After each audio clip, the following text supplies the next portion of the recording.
Olá a todos e sejam muito bem-vindos de volta ao canal. Hoje vamos mergulhar numa história que nos mostra como a vida pode nos moldar e como até os erros mais profundos podem se transformar em um caminho de força e propósito. Preparem-se para conhecer a jornada de Simão, o homem que se tornou Pedro. Imagine o amanhecer no mar da Galileia, o cheiro de sal, peixe e corda molhada. Simão, que todos chamavam de Pedro, conhecia cada dobra daquele lago. Suas mãos, calejadas, deslizavam pela rede enquanto o céu se coloria. No barco, balançando suave, seu irmão André reclamava dos impostos que não paravam de subir. Em Cafarnaum, os soldados romanos eram uma presença constante, com suas botas pesadas e olhares frios. No mercado, o pão era assado em fornos de barro, o peixe era preparado para venda, e o burburinho de vozes em aramaico e grego enchia o ar. Pedro era assim, direto, impulsivo, do tipo que fala antes de pensar. Ele amava a água, porque lá as regras eram simples: lançar, puxar, dividir. Em terra, tudo era mais complicado. Coletores de tributo, líderes religiosos debatendo pureza, a sombra de Roma em cada esquina. E foi nessa rotina dura que ele ouviu falar de um rabi, um tal Jesus de Nazaré, que falava de justiça. Pedro não sabia, mas sua vida estava prestes a mudar completamente. Havia algo especial no jeito de Jesus. Ele não desviava o olhar.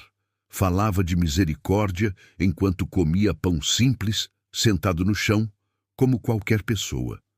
Pedro nem sempre entendia todas as parábolas, mas o tom, esse ele entendia, firme, sem arrogância. O rabi caminhava com todo tipo de gente: pescadores, mulheres, cobradores de impostos, doentes. Nada heróico, apenas presença, apenas estar ali. Aos poucos, Pedro foi se aproximando. Ele gostava do ritmo das viagens por vilas empoeiradas, do barulho dos mercados ao entardecer, lamparinas acesas, crianças correndo, o burburinho dos vendedores. Jesus falava de um reino que não cabia em muros nem em títulos. Para Pedro, aquilo soava como um alívio, algo que libertava. Ele, que vivia reagindo no impulso, começou a encontrar uma espécie de centro. Claro, ainda explodia, ainda falava alto. Mas quando o rabi dizia Shalom, que significa paz, o mundo parecia mais amplo, mais vasto, como o lago depois de uma tempestade. Com o grupo crescendo, as desconfianças também surgiram. Alguns diziam que Jesus afrontava os costumes, outros que ele despertava a esperança demais num tempo em que Roma não perdoava qualquer agitação. Nas estradas estreitas e empoeiradas, o grupo dividia tâmaras e histórias. Pedro se via num papel estranho, um pescador virando aluno. Nas pequenas sinagogas, o rabi lia os rolos e comentava, gerando debates intensos e perguntas afiadas. À noite, eles se recolhiam em casas simples, paredes de pedra, teto de ramos, a lamparina lançando sombras nas faces cansadas. Pedro começou a sentir a tensão aumentar, olhares de canto, cochichos. O próprio rabi parecia mais silencioso, como quem carrega um peso enorme. Ainda assim, o afeto entre eles se adensava. Pedro queria proteger aquele homem como se protege um fogo recém-aceso numa noite de vento. Era uma mistura de lealdade e medo do que estava por vir. A subida para Jerusalém apertou o peito de Pedro. A cidade tinha um som próprio, rezas, moedas tilintando nos pátios, passos apressados. O templo dominava o horizonte, branco e imenso. O cheiro de incenso se misturava ao de animais, suor, especiarias. Na festa, a cidade inchava de peregrinos. Roma vigiava de perto, com suas lanças, capas escarlates e disciplina fria. Pedro sentiu orgulho de estar ao lado do rabi, mas também um medo que não confessaria. Jesus confrontou com palavras quem lucrava com a fé e falou com delicadeza com quem era desprezado, tudo ao mesmo tempo. A tensão subiu um grau. Havia líderes irritados, discípulos confusos, gente esperando um gesto grandioso. Pedro queria uma diretriz clara, um plano. Em vez disso, recebeu silêncios e frases que soavam como despedida. Ele endureceu por dentro. Se for preciso, fico até o fim. Numa sala emprestada, eles se sentaram ao redor de uma mesa baixa. Pães, ervas, vinho. O ar cheirava a especiarias e madeira antiga. Entre risos tímidos e olhares marejados, veio o discurso pesado. Traição, prisão, abandono. Pedro bateu no peito, as palavras quentes escapando sem filtro. Eu não te abandono. A mesa ficou em um silêncio pesado. O rabi olhou para ele com uma tristeza que não era reprovação, mas conhecimento profundo. Pedro desviou o olhar. A promessa foi feita, e como toda promessa apressada, fincou-se fundo demais. Quando saíram, Jerusalém já era um emaranhado de sombras. O vento tarde da noite redesenhava os becos. Pedro segurou a roupa no peito, como se pudesse conter o que escapava. Coragem, medo, orgulho, amor, tudo misturado. No olival, o ar era úmido. Galhos escuros recortavam o céu. O rabi queria orar, os outros tentavam espantar o sono. Pedro andava de um lado a outro, as mãos inquietas. Então vieram as tochas, o barulho de metal, a pressa autoritária. A cena foi seca, sem heroísmo.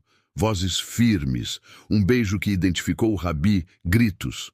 Pedro reagiu como sempre, no impulso. Um movimento brusco, um golpe, a confusão.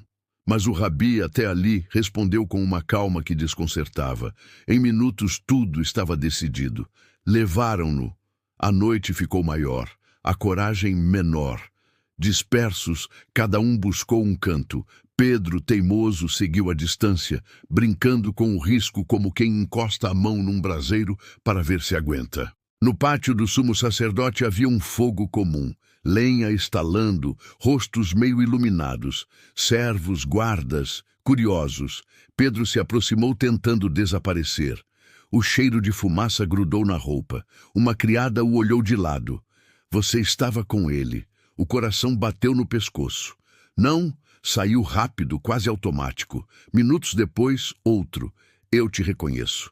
Pedro sentiu a garganta fechar. Não conheço esse homem.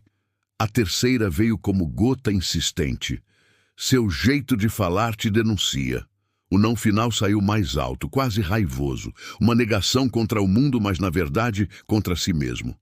Então um galo cantou, indiferente ao drama humano. Pedro viu ao longe um movimento de olhar. Talvez tenha sido só impressão. O pátio continuou igual. Fogo, passos, murmúrios, mas por dentro dele tudo desabou. Ele saiu apressado, o chão de pedra duro como a culpa. Jerusalém amanheceu como sempre. Vendedores abrindo bancas, água sendo puxada de poços, poeira subindo. Para Pedro era outro planeta. Lavou o rosto numa bacia, mas a água não alcançou o que ardia por dentro. O rabi seria julgado. Rumores corriam em becos, condenação, cruz. Pedro não foi herói, não enfrentou soldados, não discursou. Andou sem rumo, encostou-se a paredes, sentiu o estômago revirar. Pensou em fugir para a Galileia e esquecer. Mas a memória não é algo que se abandona numa esquina. Lembrou da mesa, do olhar de Jesus, das palavras sobre misericórdia. Naquele dia, Pedro aprendeu o preço exato do próprio ímpeto. Promessas fáceis quebram como barro seco. E, no entanto, ele ainda respirava. Ainda era possível levantar. Um passo de cada vez, mesmo com a vergonha pesando na nuca como um sol do deserto. Meses depois, o lago voltou a cheirar a peixe e vento. Pedro estava de novo no barco, o corpo sabendo o que fazer. A dor tinha virado cicatriz grossa, presente, mas sem sangrar todo dia. Uma manhã, na beira d'água, ele e alguns companheiros assaram peixe em fogo baixo. Falavam pouco. O rabi já não estava entre eles. O mundo tinha seguido, cruel como sempre. A conversa que faltava, pedido de desculpa, abraço, despedida, nunca aconteceu. Então Pedro fez o possível. Falou em voz alta o que devia a quem não podia responder. Confessou o medo, a arrogância, a fuga. Pediu perdão. Não ouviu resposta. Nenhuma luz no céu. Só o crepitar do fogo e a marola batendo mansa. Às vezes, é nisso que a vida se sustenta. Dizer o necessário mesmo sem retorno, e ainda assim levantar da areia quando o peixe fica pronto. Anos se passaram. Pedro voltou a Jerusalém e a outras cidades. Ele não era um líder impecável. Era um homem que queimou a língua no próprio orgulho e aprendeu a falar devagar. Nos pátios, nas casas simples, ele contava a história do rabi que olhava nos olhos e de como o medo pode roubar a voz. Ele não escondia as 3 negações, fazia delas um chão para sua nova fé. Roma continuava dura, a religião seguia suas disputas, a pobreza não foi embora. Ainda assim, pequenos gestos persistiam. Pão repartido, viúvas amparadas, estrangeiros acolhidos. Chamaram-no Pedro, Pedra, não porque fosse inquebrável, mas porque, apesar das rachaduras, ele ficou. Quando o vento quente varria as ruas de pedra e a cidade cheirava a incenso e suor, Pedro lembrava do pátio e do galo. A culpa, com o tempo, virou responsabilidade. E a promessa, enfim, deixou de ser um grito apressado e virou uma prática diária. Permanecer quando é mais fácil negar. Que história inspiradora, não é? A vida de Pedro nos mostra que, mesmo nas nossas maiores falhas, há sempre um caminho para o crescimento e para se tornar a pessoa que fomos feitos para ser. É sobre reconhecer nossos erros, perdoar a nós mesmos e continuar, um passo de cada vez. Se você gostou dessa jornada e se identificou com a resiliência de Pedro, deixe seu like, inscreva-se no canal para mais histórias transformadoras e compartilhe com seus amigos. Muito obrigado por assistir e até a próxima.